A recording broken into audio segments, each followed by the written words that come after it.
the quicker I think you kind of humble yourself and you quiet your own narrative of who you are in every conversation, you can start actually being a sponge, and you can start listening more, and you can start saying, oh wow, that's, just don't judge, don't prejudge, don't say, okay, I know you're this person because of that. You're listening to Lives That Speak, a podcast highlighting the remarkable work of Sidwell Friends School alumni. I'm Natalie Randolph, the Director of Equity, Justice, and Community at Sidwell Friends, a pre-K to 12th grade independent Quaker school located in Washington, D.C. In this interview, I sat down with my longtime friend and class of 1995 alum, Jon Bernthal. An actor, playwright, and screenwriter, Jon has appeared in such well-known films as Fury and Ford vs. Ferrari. Currently, he stars in the critically acclaimed King Richard and the film adaptation of Small Engine Repair. His work on King Richard has garnered multiple supporting actor nominations, including a Golden Globe nomination. In this episode, we discuss craving people that think differently than you, the important impact that a school and teacher can have on the outcome of a student's life, and grappling with the notion that two conflicting truths can exist in the same space. We hope you enjoy. Welcome, friends. Today we have Jon Bernthal, a friend and a fellow alum, class of 1995, a world-renowned now actor and playwright, and we will find out all kinds of other things. We're going to have a great chat today about you and your work, your love, your passions. So welcome. Thank you so much. I appreciate you, Nat. It's an honor to sit with you. Yeah. So the first question I have, I believe you asked of me. Who are you? Who am I? Yeah. What do you want people to know when they see you? There's lots of characters that you have, but who are you? Yeah. Look, I don't know that I want people to think anything. To be honest with you, I think that it's one of the weird things, just sort of adjusting into being kind of public. We were just walking out of the school. I just walked my friend out, and this is a place I spent so much time. And, when we were walking out, somebody stopped the car and said something. We stopped and took a picture with somebody. Being back here, that hits me in a very weird way. Being kind of a public person. When you ask me who I am, the first thing I thought of is I'm Henry and Billy and Addie's dad. Like, that's who I am. I'm Aaron's husband. Like, that's who I am. My wife and my kids are the center of the middle of my universe, and that's who I am. And I think this other thing, this public thing, I really do look at that now. It is my passion. It's the thing that has gotten me closest with sort of a real spiritual life. I think of it as very much kind of like my mission. It's my life's work, but it's my work. My who I am is those kids' daddy and my wife's man. Mm-hmm. How do you reconcile that when you're out? I've seen you when you're out. Mm-hmm. You stop, you sign everybody's autograph, you take everybody's picture. Mm-hmm. Where does that come from? Because I know some folks in your position don't take that time. Look, I mean, honestly, like, Nat, you know me, you know me for, decades. Mm-hmm. You know where I was. Look, I'm really, really grateful for this. Mm-hmm. I get paid to do what I love, and I can't believe it. I still literally pinch myself all the time. I love this. I work really hard at it, but it's loving something, working hard at something that doesn't just take care of it. Mm-hmm. I'm extraordinarily blessed and lucky to be doing what I do with the folks that I get to do it with. And, I think that, you really, it's interesting. I think especially with a lot of the folks in my audience, they're not really the kind of people that go up to people and ask to take pictures. It's a lot of soldiers and cops and firemen. And, sometimes, maybe it's just they want a little picture for Instagram, but sometimes, it's you can spread a little bit of joy. You can do something kind. I like to be able to have that ability. I can't imagine not using it for good. It's such an easy thing.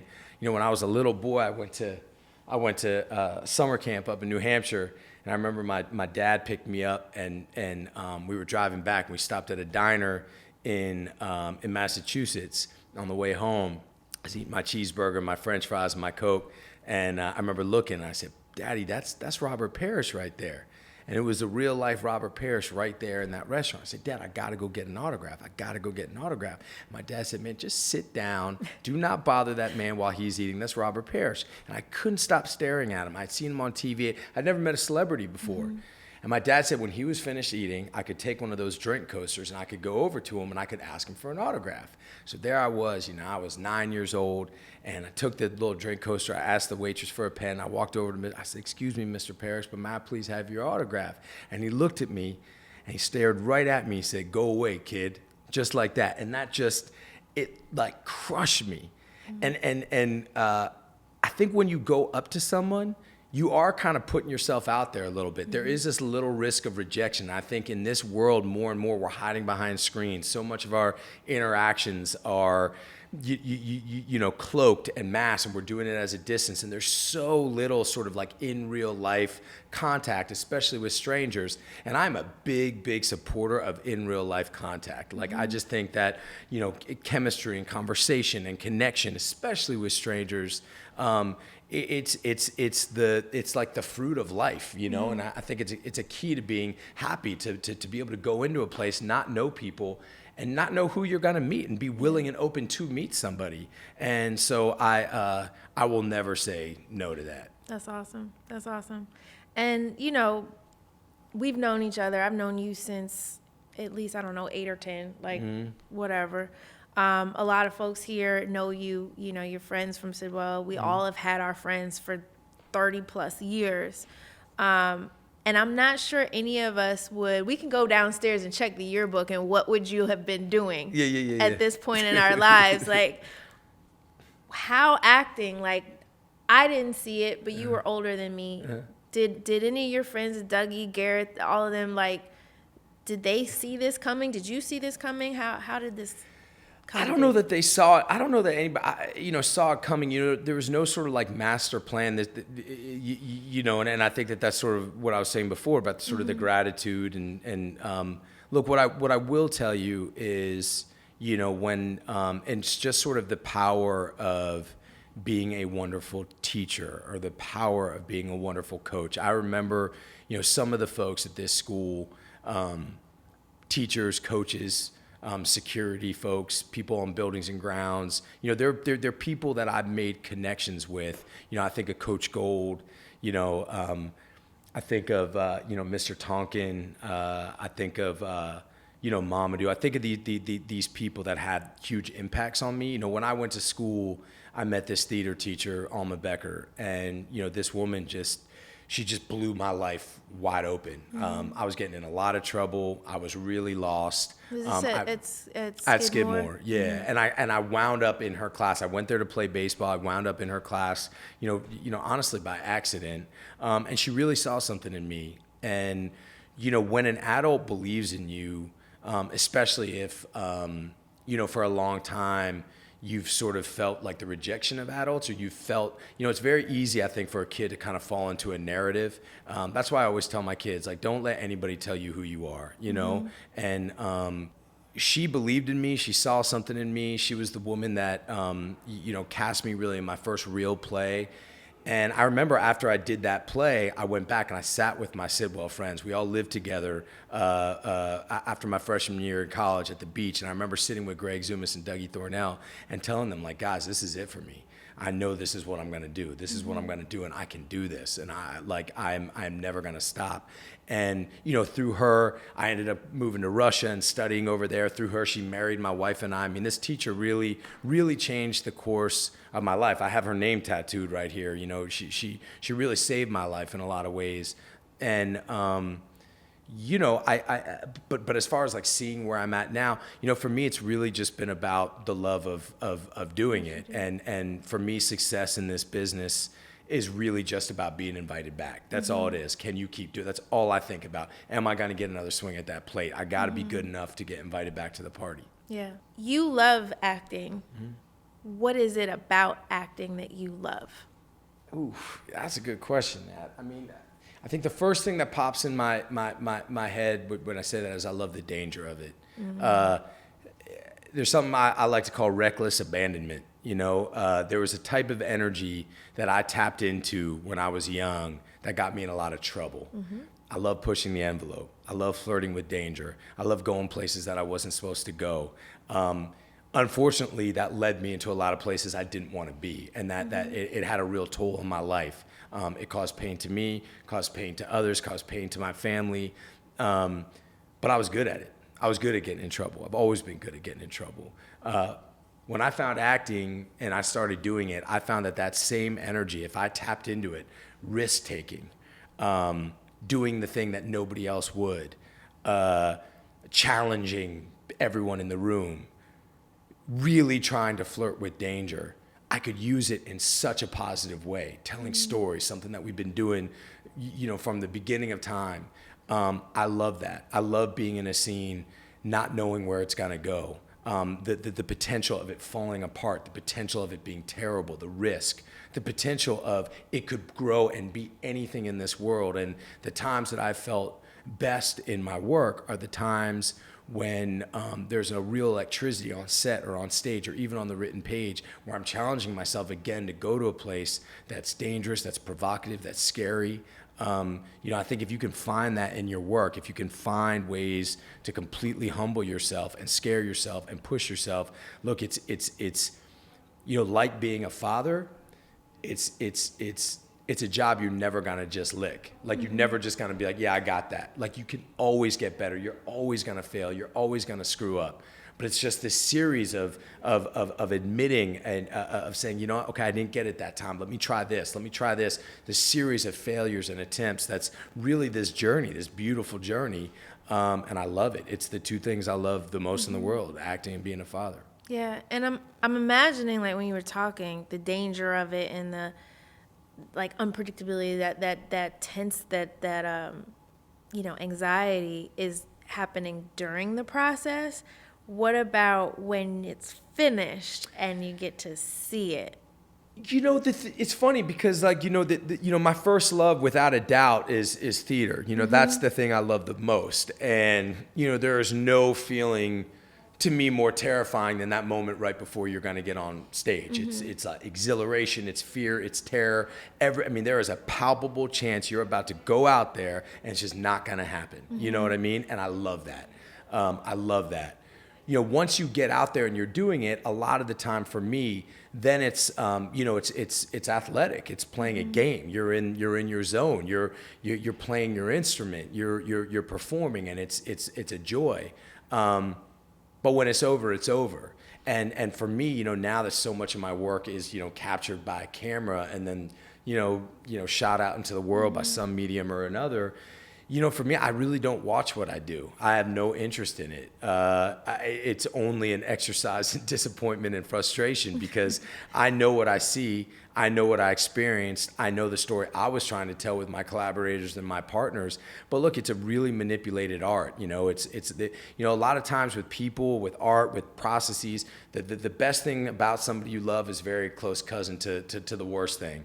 And the best thing about what I do is that's such a collaborative art. It's such a collaborative art. You're making this thing with all these different people from all these different walks of life, different races and religions and sexual orientations and political beliefs, and you're all coming together and you're making this like creative endeavor together. And I think there's a really sort of like messed up look at it, that it's all about these actors or these writers. It's not. It's these beautiful craftsmen, people, electricians, grips, the camera department, the makeup department. It's just like everyone is there busting their ass to make something together. And I love being a part of that. But then it's cool. Like, then it's like, we're there, we made it. Then I think you got to kind of let it go because you can't do anything about it. Once it's done, it's done. You can't do anything about it. So I really try to not go back and look at what I did. Yeah, that's awesome. You made it, you've studied at the highest level of this, Harvard, then you went to the Moscow Art Theater. Yeah. What's one or two things from that experience, and coming, being at Sidwell, you could argue, in some senses, we were at one of the highest levels of academics in high school and middle school. Sure. How did it compare, and what was it like to be in that like heavy of a space of that craft? Look, I think just like anything else, if you training, like if you really want something, I think, again, one of the best and worst things about being an actor is you could go and you can study for 15 years. You can learn ballet, you can learn acrobatics, you can learn all clowning. You can learn so many different facets of this sort of technique. But then there's a kid who can wake up in Missouri and decide, hey, like my face looks pretty good, I'm an actor, and they're just every bit as much of an actor as you are. It doesn't matter what degree you have. I love that about the profession, but it's also a challenge. I know for me, loving it and wanting to do it, and coming from sort of the family that I came from, training and preparing and being ready to do whatever, that was tremendously important to me. I can tell you as far as Sidwell, a Sidwell person, to me, my best friends in the world are still the people that I went to Sidwell with. They are the smartest people in the world that I've come across, and not smart because, they're ridiculously well-read, or there's something about, growing up in this city when we did, and going to this school, and this sort of like fluidity and facility with being able to converse and get close with different kinds of people, that I find in sort of Sidwell folks of our era that I've never really seen in a group of people. So I'm extraordinarily grateful for that, because I think it really helps me with what I do. It helps me find empathy for all kinds of people, helps me find compassion for all kinds of people, and understanding of all kinds of people. With training in Russia, that was a whole different thing. I wouldn't be able to do what I do if I hadn't done that. And I think, there's a thing about theater training in this country where it's a very coddling profession. It's very much, I think, the arts in this country is very much, if you can't do this, or you can't really do this, you can always go into the art where you can do no wrong, where you're sort of just like they hug you the whole way through it. It's not like that in Russia. You have to get into that school. Once you're into that school, they cut the class in half every year. It's extraordinarily disciplined. It's physically taxing. You have to train your body. You have to train your voice. You have to get rhythm. You have to be extraordinarily well-read. But there's also just a brutality and a cutthroat nature to it that I can only really equate it with high level athletics in this country. But I really dug that. That really worked for me. Because I think it's more honest. I think, you got kids in this country, who go to these graduate school programs or these theater schools all over this country. They're paying all kinds of money, and nobody ever told them that they're actually not that good and it's not going to work out for them. And I know that that's an extraordinarily brutal and hard thing to say, but in Russia, they'll let you know. And the difference is, if you can make it through those schools, you're good. You're going right into class. The other thing that I will say about that is, where I train and the people that I trained under, there's a vitality to it, because these were all folks that came out of communism. They are all folks that came out of a country where you could have no public gathering. So if you were putting on plays back then, you were doing them in secret, right? Actors and directors were assassinated. They were sent to prison because it was illegal to have public gatherings. Even state-sponsored theaters like the Moscow Art Theater, when the government decided that the piece that you were putting on was anti-government, they would lock you up. Meyerhold, famous Russian director, was assassinated in his apartment. At one point he was revered, but then they realized maybe what he was saying was anti-state. So my teachers, they all did plays in hiding. They put plays on in subway tunnels and in abandoned buildings at risk of going to prison, but that's how much it mattered to them. And to be a teacher in Russia, it's the highest honor you can get as an actor, the most successful. It's not, okay, it didn't really work out, so you can go teach it, as it is for a lot of acting teachers in this country. And no slight against them. If that's your passion, that's awesome. But, in Russia, it's the highest honor you can get. And I really responded to that vitality and saying, okay, if you're going to go do this, put everything that you have into it. And that really worked for me and my kind of personality. You've been in a lot. I've seen a lot of your movies. You've been in some things that are similar. You've been in some things that are different. I know the Robert De Niro movie, was it like I like that movie Okay, that's what's actually. up. I like that movie. But what are some of your favorites? And I don't know if you can say this, but what type of movies do you like? I did it, but it's not, it's not kind of what I wanted. You don't have to. No, it's answer cool. that I mean, one if you don't want honestly, to, Nat, but- it's crazy. Like trying to, for me, doing, it's like choosing between your kids. Like Yeah. I really try to live by the philosophy that you got to be where you are while you're there, and you got to love what you're doing while you're doing it. When I'm at home with my kids, the phone goes away. I am not that goes away. I'm with my babies. When I'm on set, I am all the way in, and I gotta love what I'm doing. Without a doubt, the best thing about what I do is the people that you meet along the way. The artists and the craftsmen and the folks that I get to study and research with, and the folks that I'm actually researching.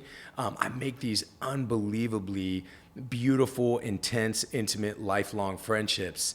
So when I look back at projects, when I look back at The Walking Dead, and I look back at that core group of people that we got to make it with, they are my brothers and sisters. They are my brothers and sisters. When I look back even on a show like The Pacific, I'm 10 years ago, these people are major parts of my life. When I look at, this movie Sweet Virginia, I mean, I could go and you never know who it's really going to be. When I think about this thing I just did for HBO in Baltimore, I was with a few of these, police officers that I've been, getting to know and researching for the role, and like they're gonna be a part of my life forever. I love these guys, and what a gift, what a gift, and there's an immediacy. And again, a vitality and a tenacity to, okay, we only have this bit of time to put on this thing. So everybody is in there digging and working full on, full blast, every moment's sacred. And I think that there's it's a really beautiful, fertile field for real connection and relationships. So that's the best part about it. So when I look back, it's not like I like this job, it's this person. That's where I met so-and-so. And that's the gift for me. That's cool. And, one of the ones that you recently did that I think is one of your passion projects, small engine repair. Tell me a little bit about that, and then I'll ask you some follow-up. I have some follow-up questions about that I'm curious about. All right. How did that journey start? So Small Engine Repair was a play that I did in Los Angeles 11 years ago. It was right after, in between season 1 and season 2 of The Walking Dead. It was this teeny little play that we put on at like a 40-seat theater that went on at 10:30 at night after another play. It had as humble beginnings as you can imagine. Real rough part of town. We didn't think anybody was going to come. I just had read this play and I really fell in love with it. I was in LA. I had a little bit of time before I was going back for Walking Dead, and we did the play. And it was a really, really special, beautiful, electric, artistic experience. We did the play, and just all different kinds of people started coming. We had the theater community, which is a super progressive, forward-thinking, very smart audience. Then we had sort of the professional fight world, because I was boxing at the time, so all these folks came. Then we had a bunch of cops, a bunch of firemen started coming, and then the play just kind of exploded, and it was very grassroots and beautiful, and it was just such a fun, electric night at the theater, and the play just started growing and moving to bigger theaters and bigger theaters. Eventually, it ended up going to New York and winning all kinds of awards. And this guy that I made it with, Jon Bernthal, who wrote the play and starred in the play with me, we just, again, it's those relationships. We became extraordinarily close. His kids were there at the theater every night. Erin, my wife was pregnant with my first child at the time, and through the years, John and I, his career's sort of taken off. He's written a few big, really huge movies. He's become kind of one of the biggest writers, in the business. And then I've been doing my acting, and we just always stayed in touch. There's projects that we've been working on, but it was always sort of a dream of ours to make this play into a film.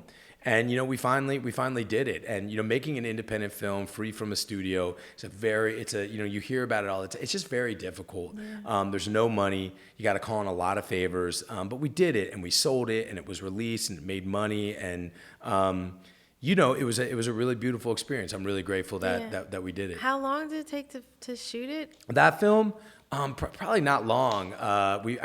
It's real run and gun. Time is money in that business. Mm-hmm. So, when you do a big movie, it can be months. I think we probably shot that in 23 days or something like that. Yeah. That one really stuck with me out of a lot of your movies. And I got the opportunity to come and see you and John talk about it at the screening. And it, you all made a statement about masculinity in that movie. Mm-hmm.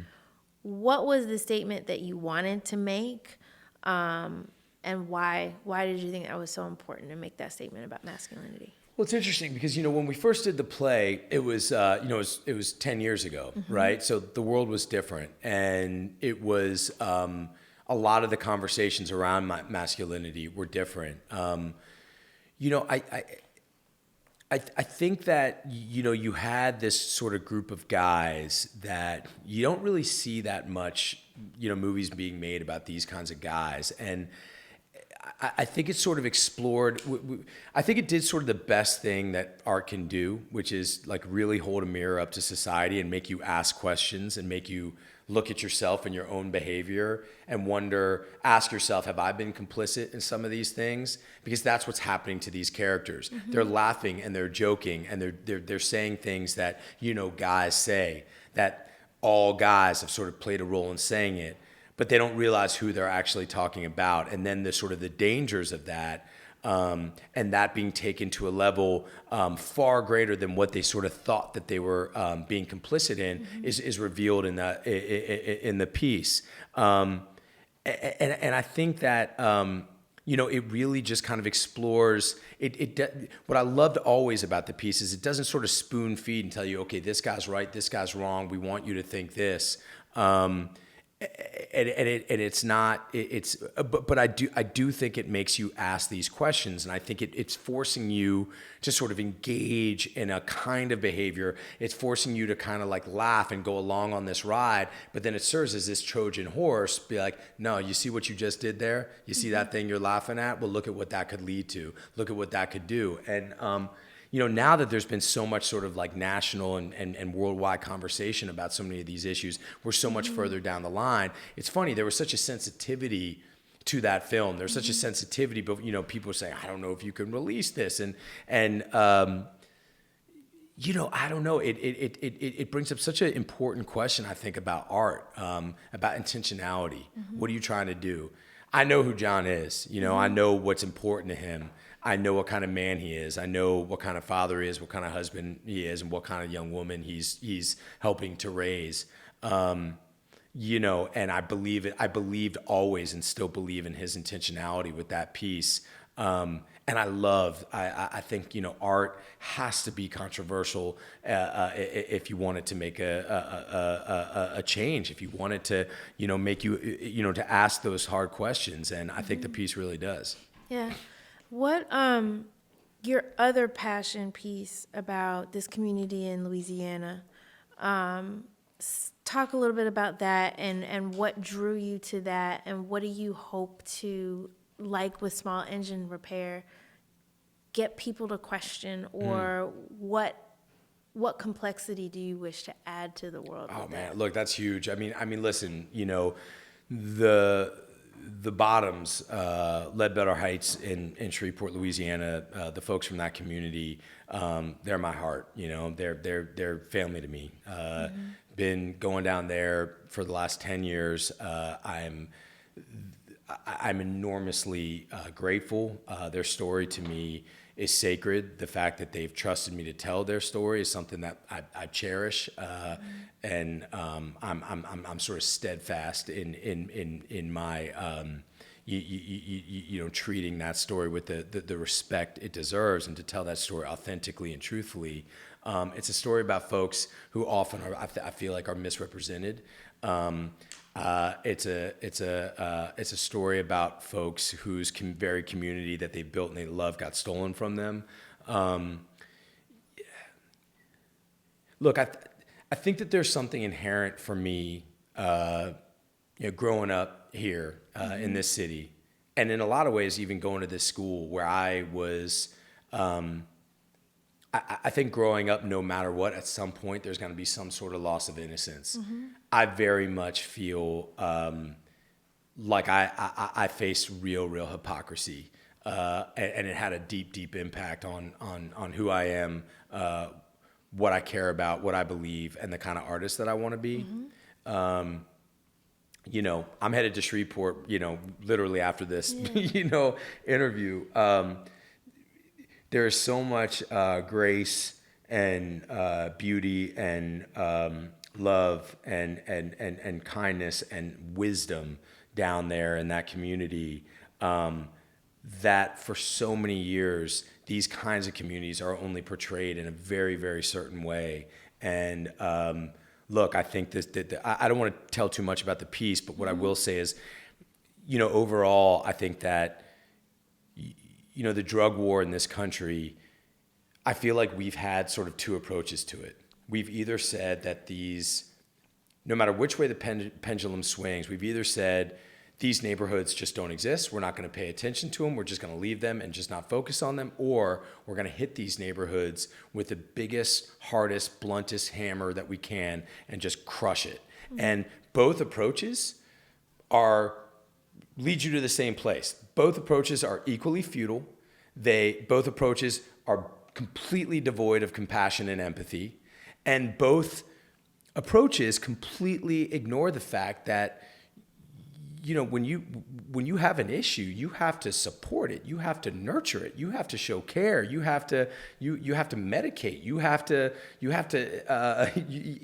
lift, and I think that the story of the bottoms that these folks have trusted me to tell, I really think it highlights this very, very, very dark chapter of American history in really, really human terms. And again, I'm just like, I'm enormously honored that I get to tell this story with these folks and for these folks and by these folks.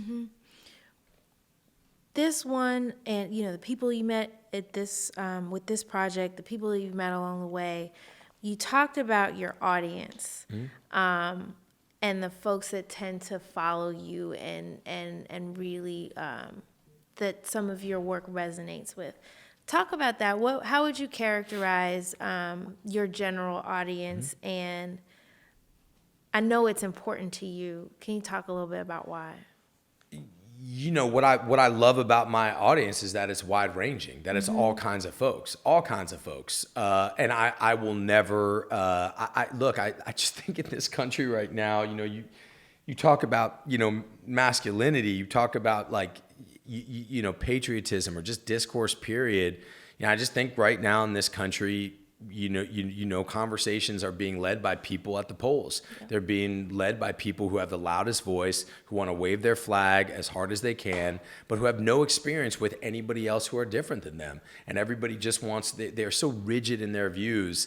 They're so closed-minded. They think they know everything about somebody else, but refuse to engage with those folks. And to me, when you talk about patriotism, or again, for me as a man, masculinity, there's nothing less American. There's nothing weaker than being closed-minded, than being so steadfast in your views that you're unwilling to bend, you're unwilling to listen. I think there's nothing less American than not being willing to sit down with somebody with an open eyes and open heart who thinks differently than you, and not look at that as such a risk, to not just be so consumed in fear that you just have to live within your bubble, and that's it, and it's so debilitating, and it's literally tearing us apart. So when I think about kind of my audience, there's no question. I'm really proud that all different kinds of folks have responded to some of my stuff, and I am like, I will do everything I can to constantly draw parallels, build bridges between these folks with my work, because I think one thing that does bring us all together is we all love rich, nuanced, difficult, complicated, beautiful stories. I think we have this thing in our mind that, okay, if you're, playing the Punisher, that you don't do that with, nuance and you don't make it complicated, that, all those people want to see is a bunch of killing. Or if you're doing some little art film that they don't want to see, real, force or passion or action, or, that I just think it's, look, I think people really respond to commitment. I think people really respond to giving it your all. And, that's just how I work. And I'm grateful for anybody that likes my stuff. And if I can be a sort of like thing that people have in common, awesome. Like, I'll take it all day. And I'm doing everything I can now to sort of try to bring folks together in my own podcast, in my own, just to show, hey, like, all y'all people who think we're all so different, like, we're really not all that much different. Like, it's not that hard. You just got to sit down with each other. And I desperately want that, really, just for this country and for my kids. I just really want that. Yeah. Everything that you said is very in line with what, I and we are trying to do here, and with the whole equity work thing, and understanding that when we were here at Sidwell, we weren't perfect by any stretch. We're still not perfect by any stretch. We got a lot of work to do. Along with that and what you said, what's one thing that you think is really important for us here in teaching this next generation of students? What do we need to know or convey to really complexify or make more complex the student's view of the world? I know it's a big question, but I don't know. See it. Just get out there. Like, see the world.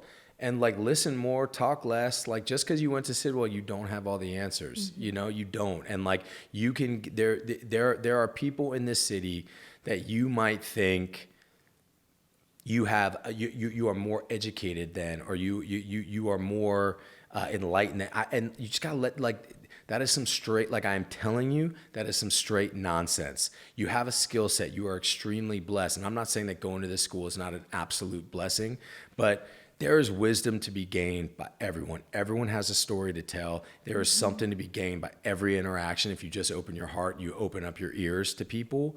And the quicker I think you kind of humble yourself and you quiet your own narrative of who you are in every conversation, you can start actually being a sponge, and you can start listening more, and you can start saying, oh, wow, that's, just don't judge. Don't prejudge. Don't say, okay, I know you're this person because of that. And, I think I know that being humbled, finding opportunities to go to places and put yourself in situations where you know nothing, where you are totally alone, where you have no, net to fall on, and you are just, I think that is key to growth. That is key to getting better. And so I think, for these unbelievably young, smart, talented people that go to this school, I think they should just crave those kinds of situations, crave people that think differently than them, and crave people that were brought up differently than them, and know you have so much to learn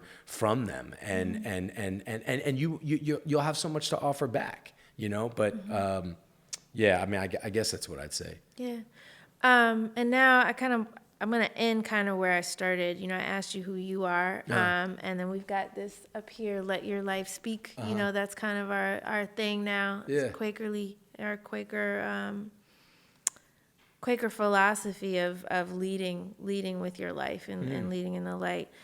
When it's all said and done, what do you hope your life will have said? Oof, man. Sorry. That's all right. I don't know. I'm trying to just respond without, I mean, the first thing without a doubt is I just know the most important job that I have is raising my kids. Absolutely. Like, that's just it, raising, kind, thoughtful, strong, empathetic, open human beings, tenacious human beings, is very important. I really think that, like, I said a little bit before about this, but like I think, to me, I feel the best as a parent when I really acknowledge my mistakes and dig into them, because it is a job that you're going to make many mistakes on. I think the same is true with being an artist. The same is true. You know, we talk to ourselves a lot, and we try to, you know, I think there's a human instinct to kind of like push your mistakes away. And to me, I feel the most peace of mind when I've really dug into the wound of my mistakes. I've made a lot of mistakes in my life. You know, there was big sort of periods of my time on this planet where, you know, I was making a lot of mistakes, and I was living selfishly. I was having a good time, and I was very reckless. And I think it is not necessarily about like redemption or like trying to right wrongs, but it's also never forgetting those things, never forgetting that you've made mistakes. People are making mistakes. You don't judge people for their mistakes. Everybody has an opportunity to grow. And it's like, if you can lift some people, if you can lift your kids, if you can lift somebody else's kids, if you can lift somebody on their path and say, hey, you're here today, and if you want somebody to roll with you, I'll roll with you, you know, to take that more righteous step. And if you can influence that through your work, through the way you interact with people, through what you put out into the universe, I actually don't think that that's as hard as people think it is. I think it's just living your life kind of that way. And I know I'm happiest when I live my life that way. And I know I have the most peace of mind when I live my life that way. And that's something I'm enormously grateful for when I find it. And not knowing that, hey, I just live my life that way. I am trying to live my life like that every day, you know? That's awesome. Thank you so much. Yeah, thank you, Nat. Is there anything else you want to say that I didn't ask? Nah, I mean, you always do that to me. Yeah, no, I mean, no, I'm really glad. You know, I don't know if this will be in the interview or not. I'm extraordinarily glad that you're here. You know, I know, you know, your spirit and your talent and your wisdom is unbelievable. You've always been, it's from a little girl. You have always been, you know, magical. It's, you make everybody better, and you make, I can see being here, you like make this place much better, and they're lucky to have you. And I hope so. I'm proud of this school, you know, for that. You know what I mean? Thank you. Yeah. I know that, and that means a lot, because I know, like, you know, we both have mixed feelings about our time here. And I appreciate all of the things that you said about mistake making and, you know, taking people for what they are, and something we talked about, holding two truths that might be conflicting in the same space. That's right. So, yeah, I appreciate that. I appreciate you. Yeah. I appreciate you coming back and doing this. I think this is going to mean a lot. It means a lot to me, and it exemplifies what we've been trying to do with the work here, the equity work that we're doing here. So thanks. Yeah, right on that.